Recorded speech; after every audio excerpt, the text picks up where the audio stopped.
You remember the songs, the charming animation. The 1977 Rankin bass adaptation of The Hobbit is often shelved as a gentle musical introduction to Middle-earth, a safe gateway to Tolkien's world. But what if I told you that directors Jules and Arthur Rankin didn't create a children's fantasy? They created a primal trauma narrative disguised as a musical. This film isn't about a happy adventure.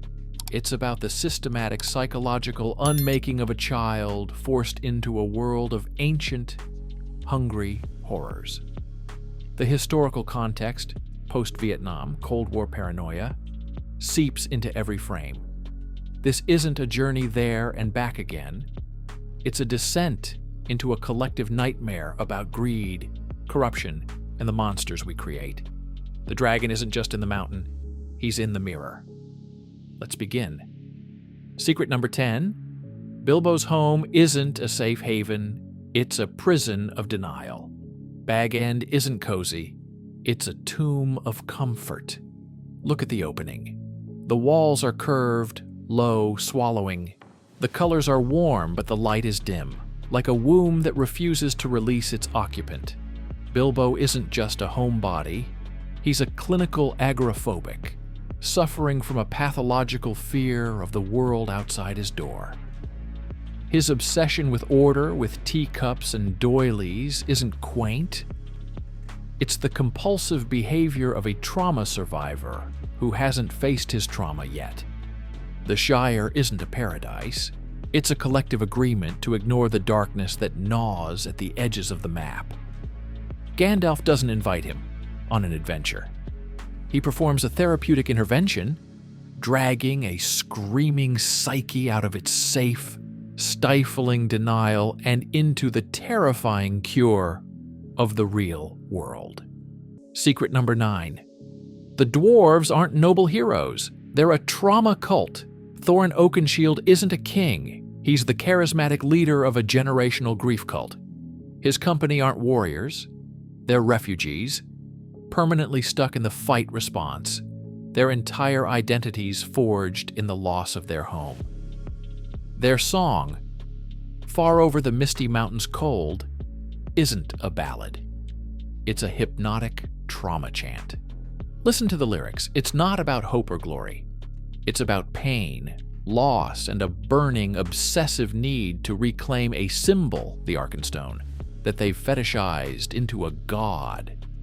They recruit Bilbo not as a burglar, but as a sacrificial innocent, someone untainted by their shared madness to hopefully absorb the psychological blow of confronting the dragon of their past. Secret number 8. The trolls are the first lesson in consumer cannibalism. The trolls, Bert, Tom, and Bill, aren't just comic relief. They are a grotesque parody of industrial consumption.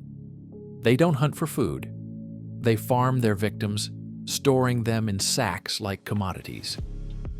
Their debate over how to cook the dwarves, roast them, boil them, stick them in a stew, is a dark satire of consumer choice.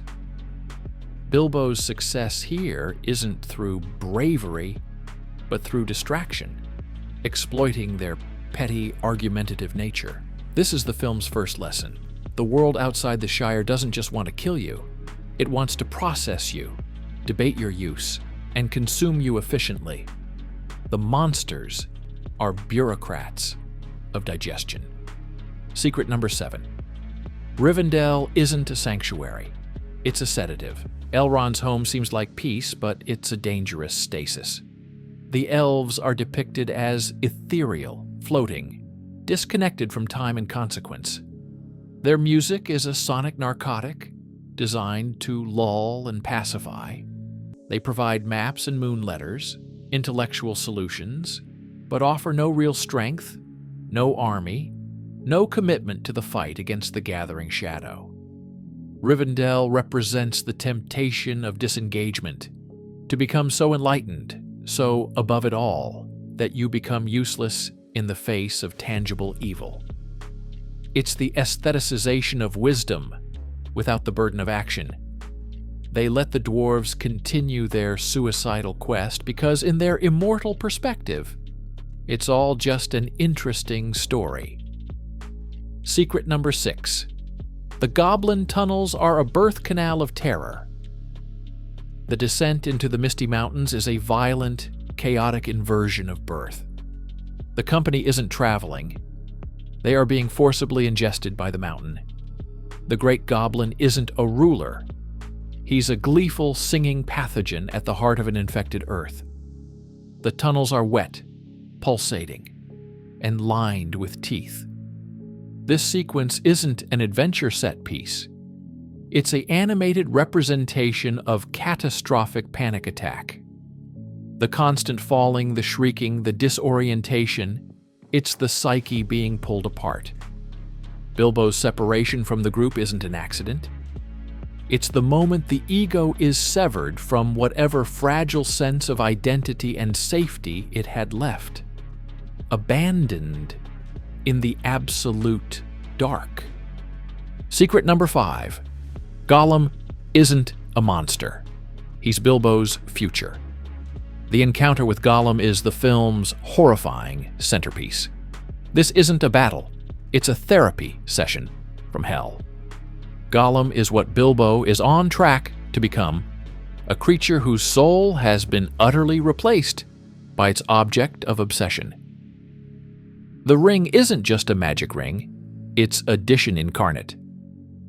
Gollum's split personality, the hissing Gollum and the plaintive Smeagol, is the sound of a mind that has been hollowed out and is now arguing with its own echo. The riddle game is a life-or-death cognitive behavioral therapy, where the prize is your own humanity. When Bilbo wins by asking, "What have I got in my pocket?" he's not being clever. He's cheating, using the very object of addiction to defeat the addict. It's a Pyrrhic victory that implicates him the moment he shows mercy. He sees his fate in Gollum's eyes and flees not from a monster, but from a prophecy. Secret number 4. Smaug isn't just a dragon. He's the embodiment of capital. Smaug the dragon is the most honest portrayal of hoarding psychosis ever animated. He doesn't just have treasure. He is the treasure. His scales are jewels. His belly is encrusted gold. His dialogue with Bilbo isn't a confrontation. It's a corporate merger negotiation. He's arrogant, intelligent, a master of psychological manipulation. I am fire, I am death. He represents the end point of Thorin's desire.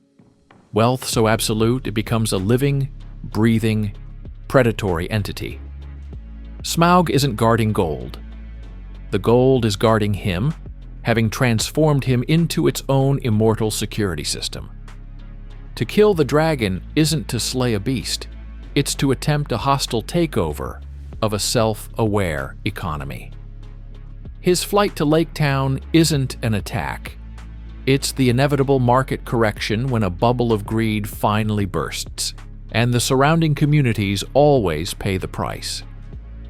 Secret number 3. The Battle of 5 Armies is a psychosis of greed. The climactic battle isn't about good versus evil. It's a feeding frenzy of competing traumas. The dwarves are poisoned by dragon sickness, a literal metaphor for the madness of ownership. The men of Lake Town are motivated by righteous vengeance and need. The elves are there for old slights and a share of the capital. The goblins and wargs are the inevitable infection that enters a bleeding wound. There are no clean heroes here. Thorin becomes a paranoid, glitter-eyed replica of Smaug, barricaded inside his fortress of gold. The battle is the external chaotic manifestation of the internal war that has been raging since the first secret. The war between community and consumption, between healing and hoarding. It resolves nothing gracefully. It is a bloody, ugly purge. Secret number 2. Bilbo's growth is actually post-traumatic stress. Bilbo returns to the Shire, but he is fundamentally alien. He is no longer a hobbit. He is a veteran. The film's final shot of him alone in his chair, a faint, distant look in his eyes, isn't peaceful. It's haunted. He has seen the machinery of the world, the consumption, the addiction, the greed, the psychosis, and he can never unknow it. His home feels smaller, not cozier. His prized possessions, the ring and the mithril shirt, aren't trophies. They are souvenirs from a nervous breakdown, hidden in a drawer like classified documents from a war he can never discuss. His growth is the growth of a scar. He is wiser, but that wisdom is the bitter knowledge of cost. Secret number 1, the ring is the unshakable secret. The greatest horror isn't Smaug or Gollum. It's the tiny golden unspoken truth Bilbo brings home. The ring is never explained. Its power is never fully revealed. It is simply a void, a narrative black hole that the 1977 film deliberately leaves gaping. In a story full of musical explanations, the ring gets only an eerie, ambient chime. This was a deliberate choice. The ring represents the inexplicable trauma, the core secret that cannot be sung about, cannot be integrated into the cheerful adventure narrative. It is the film's own subconscious, the knowledge that the real threat isn't out there in a dragon's horde. It's the corrupting potential within every seemingly innocent heart that is offered a way to hide, to possess, to dominate. Bilbo keeps it, and in doing so he ensures the nightmare isn't over. It's just been internalized, tucked away in a pocket, waiting for the next generation to uncover. The adventure never ends. It just goes dormant. So, what did Bilbo really win? A share of treasure? Or a lifelong sentence of quiet horror? Was he the hero of the story, or merely the sole survivor of a catastrophe he barely understood? The Rankin-based film ends with a song, but listen closely to the melody. It's not a tune of triumph. It's a lullaby for the damned, whistled in the dark by a hobbit who can never go home again, because home is a story he no longer believes in. Was The Hobbit a fairy tale, or the most effective warning ever whispered to children about the price of growing up? Let us know in the comments. The archives are always open. Don't forget, like to subscribe. And remember, the most precious treasures are often the ones that cost you your peace.